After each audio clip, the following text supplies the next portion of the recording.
কোনো চাঁদাবাজি চলবে না দেবিদ্দার। রুকো যারা, সবার করো।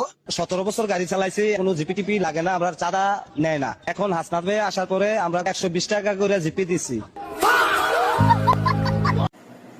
দেবিদ্বারের দেবীর কাছে গেছে হাসনাত আব্দুল্লাহ। তার বাস্তব প্রতিফলন বন্যাত্ম মানুষের ত্রাণের টাকা।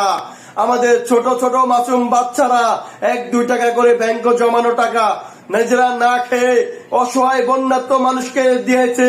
সেই টাকা মেরে খেয়ে গাড়ি বাড়ি কিনছ, তুই গাড়ি কিনছ বন্যাত্ম মানুষের ত্রাণের টাকা। এদেশের মানুষ বোকা দেয় দেখে, এই দেশের মানুষ সামনে একটু ভালো কাজ করলে সেই খুশিতে মরে যায়। পিসকিনার দিয়ে আবার বাস দিল, সমস্যা হয় না। আমি যদি একটা কথা বলি আমাকে হয়তো আপনারা দালাল বলবে। বন্যাত্ম মানুষের ত্রাণের টাকার হাসনাত আব্দুল্লাহ হিসাব যদি না দিতে পারে, শেখ হাসিনার বিচার ওই বাংলার জমিনে হবে না। শেখ হাসিনা একটা হোম মিনিস্টার ছিলেন, সরকার ছিলেন, তাই দুর্নীতি করেছে। কিন্তু এরা কোন জায়গায় থেকে এসে কোন জায়গায় দুর্নীতি করেছে? অসহায় বন্যাত্ম মানুষ যখন মানুষ বন্যার পানিতে ভাসে, সেই মানুষদেরকে এই দেশের মানুষ, ছোট ছোট মাসুম বাচ্চারা, আমাদের গরিব কৃষক ভাইয়েরা, তাদেরকে তারা নিজেরা না খেয়ে এই বন্যাত্ম মানুষকে টাকা দিয়েছে।